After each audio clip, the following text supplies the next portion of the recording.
हम सब संतों महापुरुषों की वाणी को पढ़ते हैं, उस वाणी में साधना, ध्यान साधना का जिक्र आता है, लेकिन हम ध्यान साधना को अच्छी तरह से समझ नहीं पाए। ना समझने के कारण हमने क्या किया, एक जगह बैठ के कमर सीधी करके दोनों आंखों के बीच में ध्यान लगाकर और शरीर में भगवान को ढूंढने लग गए।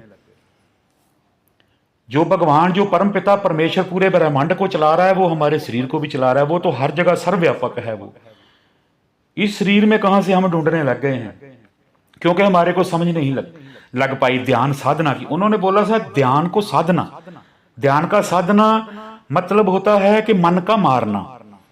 जैसे हम बचपन से लेके आज तक जितना हम संसार में फैले हैं, जहां जहां हमारा ध्यान गया है, हमारा ध्यान बहुत आगे बढ़ चुका है। मकड़ी की जाल की तरह हमने ताने बाने बुन लिए बहुत। तो ये ताने बाने से मन को निकालना है, वापस शून्य की ओर लेकर आना है, वापस बाल बुद्ध की ओर लेकर आना है। बाल बुद्ध जैसे थी हमारी, बाल बुद्ध में कोई विचार नहीं थे, कोई ज्यादा हमारा मन ध्यान जो था वो फैला हुआ नहीं था, निर्विचार थे हम। इस जीरो पॉइंट पे, इस शून्य पॉइंट पे लेकर आना है। ध्यान का साधना मन का मारना होता है। मन को सबसे पहले हमने मारना है, ध्यान को इस संसार से निकालना है। इस शून्य पॉइंट को कबीर साहब जी बताते हैं, कबीर गंग जमुन के अंतरे सहज सुन के घाट, तहां कबीरा मट किया खोजत मुनि जन बाट।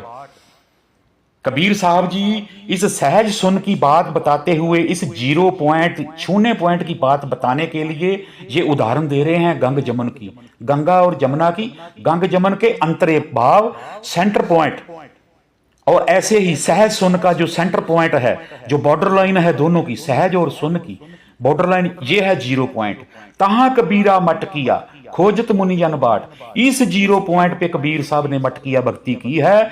इस जीरो पॉइंट को खोजत मुनि जन बाट, उनको मिला नहीं है मुनिजनों को। वो खोज रहे हैं इस बाट को, इस रास्ते को खोज रहे हैं। क्यों खोज रहे? आंखों पूरा समझ नहीं आया, इसलिए ये बात हुई है। तो इस श्लोक के बारे में पूरे विस्तार से अगली वीडियो में बताएंगे। ये जीरो पॉइंट, शून्य पॉइंट क्या है, ये सहज सुन का घाट क्या है, जहां से भक्ति आरंभ होगी।